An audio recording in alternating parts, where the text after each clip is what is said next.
maka ụka Kristi dịka ihe dị oke ọnụ ahịa nke ga-eme ka ha mara ihe ọma na ihe ọjọọ, ka o were gosipụta biko dị nwere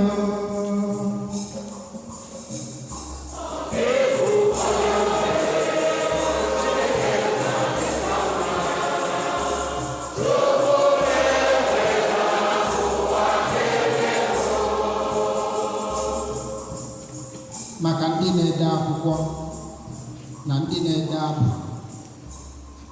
ka ha gaa n'ihu ị na-agwa ndị mmadụ ihe bụ ihe nke mmụọ ha, ma nyekwazị mmadụ niile agbamume site n'okwukwe ha siri ike nke ụjọ na-adịghị n'ime ya. Anyị ayọ biko dị nwelu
The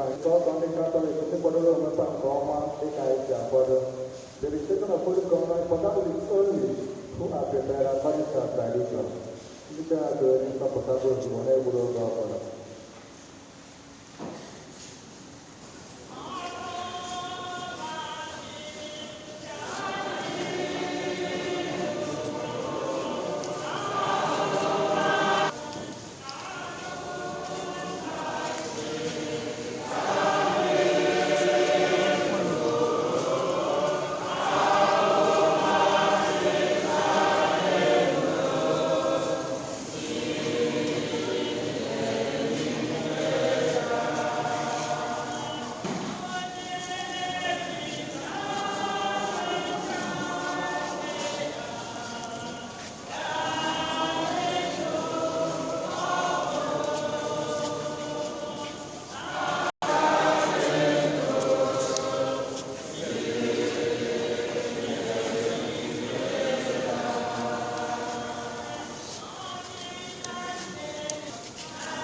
Ekpere maka synod ya inye ya ndị chọọchị ọdụ.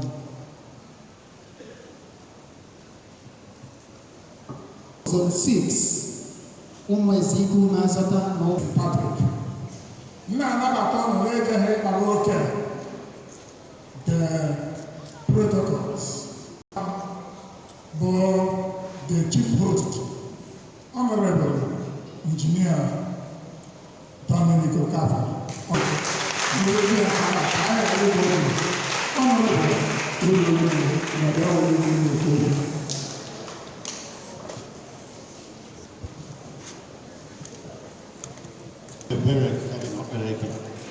And all the officiating priests, and I'm assuming no.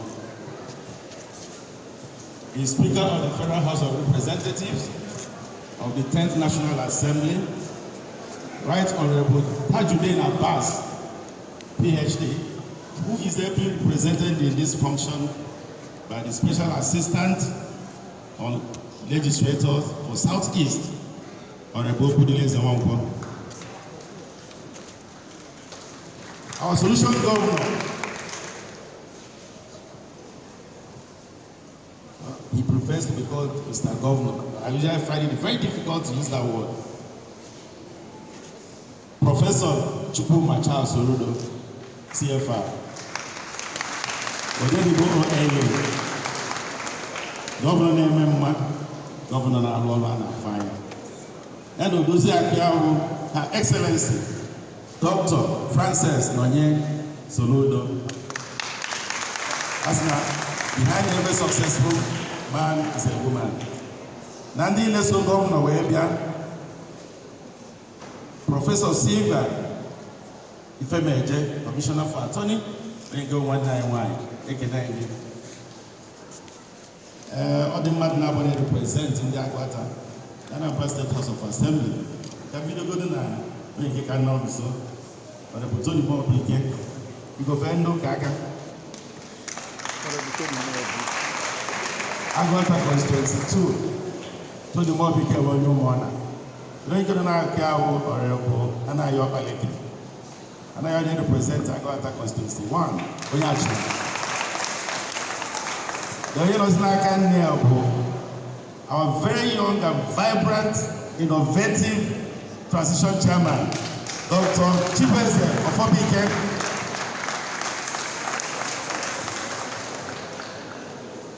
Enwekwazi ndị ụkọchukwu ndị ọzọ nọ n'etiti anyị mmebido from the Bishop of Agụata Diocese of Anglican Communion, Dr. Samuel C. Ezejofo, who is ably represented by Reverend Canon Samuel Onoche.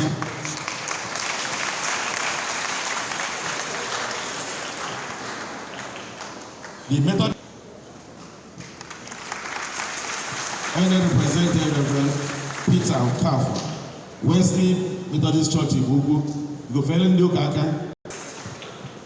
and I will pass it of all the denominations, but in a special way, and I recognize the sub-council that I'm affiliated to, that of Sebulupa, Nigeria, in Port Harcourt, very early in the morning. You have to make a room. Down. President D. Ways, Agụata, we were born. We were offensive, but now I'm the chairman of one traditional Koreans in Agụata. We go plot of recognition.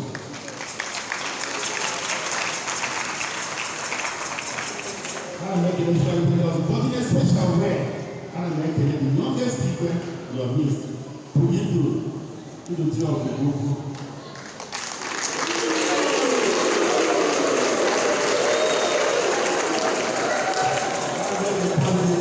Prime Minister in Gugu, Adamafu, Igbo of Ames, Obi of Oka, Igbo of Molobu, Abu, Igbo of Achina, called me last night, sit down there, and it was me, and you were there, and I was going, I don't know, because I don't know, Ofu, Imo, and I said, actually, our traditional prime minister in Gugu, starting from our Lord, pray of the Gugu, all the pray of the Gugu, and those who pray of the Gugu, and the DJ and the days. And I took passing, Patiano, more progressive than us, Africa. You were then representing that daughter and the great chambers. Ladies and gentlemen, Goyeshi Yazarino, only my mother half a year when you were. Doing a special way to make it from my immediate family. Lady Adeze, those are not that. Your bed,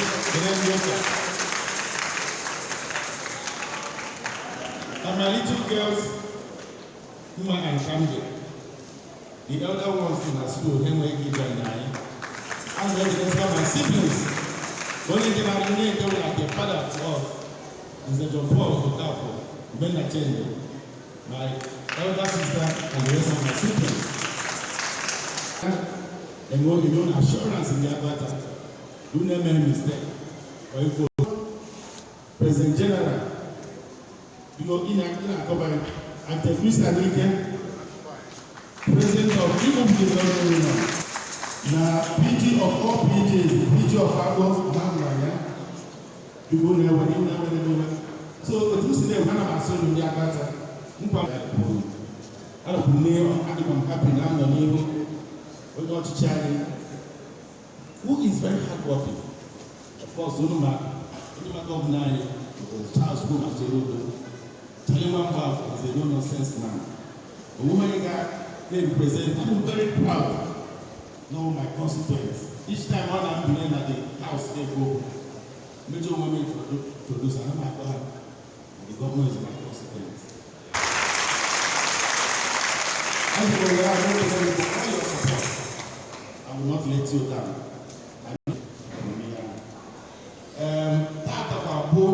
The project Sunday, even at Anishai, incidentally, who are the chairman of support group of the parish. But unfortunately, because of distractions, politics, there are certain things I'm supposed to accomplish. And then due to MHF, the vice chairman of members of Church Council, my father, who look at him on here, like a similar back. So you are 9 years later. This after this group look again,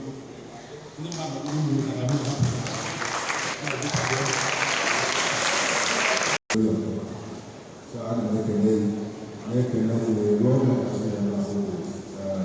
about 1 2 council chairman and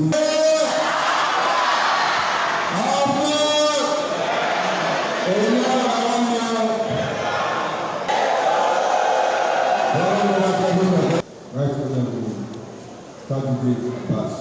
He has those on side. He's not here because of some unforeseen circumstances beyond this country. So he asked me to come and represent him. Some of us know who is Tajudeen Abbas. In times of lawlessness in the country, he was one of our roots. And he learned the kind of solid infrastructure that going on smooth. Let us pray around us. We have to connect it. We can make political and government. We can have them all. Operation, I need to make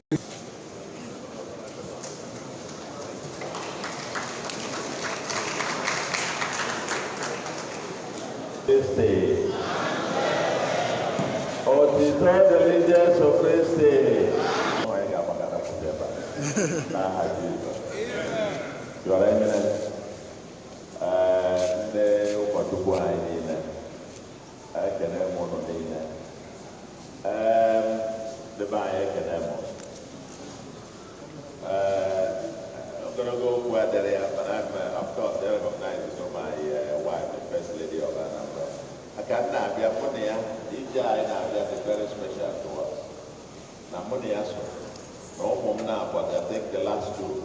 So why whatever I buy. So now I got a family, a poor family where they are eventually, but